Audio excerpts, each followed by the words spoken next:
Hey guys, welcome back to my channel. So today I'm going to be sharing with you guys my current favorites.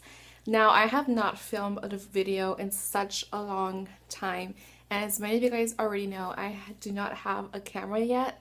So once I get that in, I will be recording more, but since I haven't, I thought why not do a current favorites video. I have been loving a lot of products lately and I wanted to share with you guys. So instead of just talking about like why I haven't been here, let's just talk about the products. So first things first is this Estee Edit Pore Minimizing Primer, and this is how it looks like. It has like a little peachy color in the middle, and let's see if you guys can see that. And it's just a pore minimizing primer. You just apply it on the areas where you have pores. So I normally apply it on this area around my nose and a little bit on my forehead. This is a sample size that I got from Sephora. I really like it. It does minimize the pores. It goes well with any other primer that I apply it with. So this could be worn on its own or with a different primer. So I tend to use it with different primers just because I like to apply a hydrating primer first and then applying a pore minimizing primer after. So yeah, this has been really good. I'm wearing that today under my foundation, and yeah, really recommend this one. Next is a foundation that I have been obsessed with lately. It is a NYX Total Control drops in the shade Buff. Now this foundation is what I'm wearing today. I absolutely love this. You're supposed to only apply, I think, like 3 drops in order to get full coverage. So I apply this foundation on my forehead, on my cheeks, and just anywhere that I want coverage. I like full coverage foundation. So this does give you that effect. It just looks very nice on the skin, and since it is kind of a watery consistency, you don't have to worry about cakiness because it is watery. So you're not gonna have that cakiness look to the face if you apply a lot of drops. So I have been using this every single day. Again, is what I'm wearing on my face today, and it is just amazing. There is a wide range of colors to choose from. I did pick mine up online and I did manage to like get the right color, so yippee for me. But if you are one that wants to try a foundation that's full coverage, not cakey, and it's in the drugstore pricing, then this is the one for you. Again, it's the NYX Total Control Foundation Drops. Next, to set my under eye concealer, I have been really enjoying the Cover FX Translucent Light Powder. This is how it looks like, and it's just a very nice powder. It doesn't replace my Laura Mercier one because I feel like that one gives me more of a brightening effect. I really like how this one just sets the under eye. It doesn't look drying underneath the eye or any areas that I apply this powder. So I really enjoyed this. I did get this when Cover FX had their sale. So yeah, really like it. Again, it doesn't give you that like drying effect underneath the eye that Laura Mercier translucent powder can do to your under eyes. So if you want a little bit more of a kind of a moisturizing, not moisturizing, but it doesn't give you that dry effect, I really recommend this one because sometimes the Laura Mercier one does that to you. So if you don't like that look, then try the Cover FX one. Next, I have been obsessed with this highlighter. This one is in the shade Exposed. This is a highlight from Tarte, and I've never tried their highlights until they had a sale. So this one is Exposed, and I'll swatch it for you guys. And that is how the highlight looks like. It is very beaming. Like, it is gorgeous. Like, do you see that? How the reflection, it gives you that wet look. The one thing I can complain about this is that it has little bits of glitter in it. So if you don't like that, you're not gonna like this highlighter. I don't mind the glitter. I just love a bam boom like highlight. So again, if you don't like glitter, you might not like this one. But look at that. Like, that is super duper like frosty and just like whew. So again, if you want a beaming highlight, I highly recommend Exposed by Tarte. And again, if you don't mind little specks of like glitter, then I highly recommend it. So next product is from Wet n Wild, another drugstore product I have been obsessed with. I've used obsessed throughout this video, and I'm so sorry about that, but I have literally been obsessed. This is my current favorite, and I have not talked about it in such a long time. So I'm telling you guys products I am obsessed with. So this is the Wet n Wild pressed powder. I have one in the shade Cocoa, which is one of the darkest ones, and the shade Natural Beige. I use this for all over the face. So once I have already applied my foundation, I use this right here. As you can see, it has been very used, And again, it's called Natural Beige, and it is more of a pinky tone. I don't like that.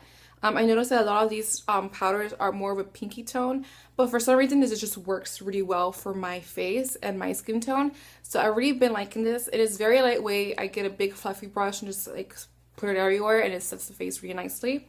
And if I want a little bit of a bronze, that's when I use Cocoa, and this is how Cocoa looks like. It looks very similar to Give Me Sun by MAC, but Cocoa is more chocolatey, if that makes sense. Give Me Sun's more of a like a brown terracotta shade. And again, this is Natural Beige, and this one is Cocoa. So I really like using Cocoa again for like bronzing up the skin.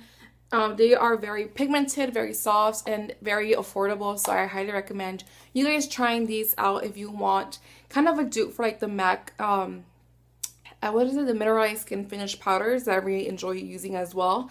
So yeah, if you want a dupe for that, I recommend these. Next, I want to talk about brushes. So I have 5 brushes for you guys to talk about today. One is my Real Techniques. This one is the 300 brush, and I love setting my under eye with this brush. It's just a very nice like pointy brush that just packs on the product really nicely. So again, this is a 300. And then I have 3 Morphe brushes. Two Morphe brushes. One is the M433, and I love using this for like the crease. This reminds me of like the MAC 217 brush, but again, this one is way cheaper. And then I like using the M507 to define the crease even more. So I apply like a dark shade and just use that to define it, and it is a very nice pointy brush, so I really like that. And then I have the Sigma E35 blending brush. This is how it looks like. I have used this for everything, for transition shades, for deepening up the outer part of my eye. I just really like how this fits on my eye. This is one of like the older brushes from Sigma, so I don't know if the shape is still the same. I know the E40 is totally different, and I do not recommend that one at all. But if they do have the same shape or like the same bristles, then I recommend it. But I honestly don't know if they still have the same like bristles or shape to their brushes anymore. So yeah, I have been loving these again. These are my favorite and highly recommend these.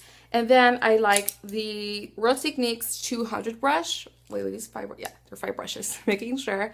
I like the 200 brush just to pack on like the white shadow. So before I do anything, I put a primer first, and then I apply a white shadow on top. So the primer that I like to use before using the white shadow is the Urban Decay Enigma eyeshadow primer. Now, I like yellow-based primers just because it's just my preference, but this one is more of a pinky kind of shade. It reminds me of like the paint pot from MAC in the shade Painterly. It has that like neutral undertone that's more of a pinky side than the yellow side, and I really like it just because, you know, it just takes away the discoloration from my eyes, and I really like that. So I apply this eye primer with and I pack on white eyeshadow to kind of help with the blending and all that good stuff. So yeah, I have really been liking this, and these brushes are just lifesavers for me. This could be like a packer brush as well if you want to pack on pigment. This is a good one for that too. So again, I really recommend this, and this eye primer from Urban Decay, because it's just bomb. It lasts all day on my eyes. I worked out today and it's still on like if it was fresh, so really highly recommend it. Now lastly, I want to talk about my favorite lip products, because I have been using this lip combo for a long time. I didn't wear it today because I thought I would wear something different, because I have been wearing this like constantly. It is the WETNWILD Give Me a Mocha liquid lipstick with Bellissima by Stila or Platform by Colourpop. Now I like applying this all over the lips. So for the center of my lip, I love applying a nude liquid lipstick just because it gives you that pout, and also it just makes your lips look ombre with a darker color underneath. So I like applying this. This isn't that pigmented, so what I do is I apply a first layer, and then I apply a nude in the middle, and then I reapply this on top of the nude because it is kind of a sheer formula. You do have to build it up. So once I apply this, then this, and then this again, it just gives you that nice ombre kind of, it looks different, and I really like the combination. If I do a get ready with me, I will for sure show you guys what I do to create that look if you guys are interested. But yeah, this has been my favorite. The Colourpop and the Wet n Wild are very affordable, so you could go with this combination. And the Stila Bellissima, I just use it all the time with any liquid lipstick, whether it be from a drugstore liquid lipstick or a high-end. I just love the way it looks on my lips. It makes it look like big and like juicy and like, oh, like it just looks really good. So applying a new lip or like a nude, like a dab of a new liquid lipstick or lipstick on the middle of your lips makes them look bigger. So just a little tip in case you guys want to have that Kylie Jenner look, you know, since everyone's trying to look like Kylie nowadays. But anyways, I hope you guys enjoyed this current favorites. I had no eyeshadow favorites for this month just because I literally go through every palette. I use all my palettes, so there's not one specific palette that was like, oh, I just love it. I have been using this all month or all these months, because again, I always alternate with eyeshadow palettes. But if there's a single palette that I really like, I don't know, I can't think of one right now, but next favorites, I'll probably have one for sure. So yeah, guys, I hope you guys enjoyed this favorites video. Thank you guys for watching. I will be having a giveaway soon, maybe in my next video. Yeah, next video, so I could talk more in the next video, because I have class like in 20 minutes, so I have to like get out of here. But yeah, guys, hope you guys enjoy. Please don't forget to like, comment, and subscribe if you have not already, and I'll see you guys in my next video. Bye, guys.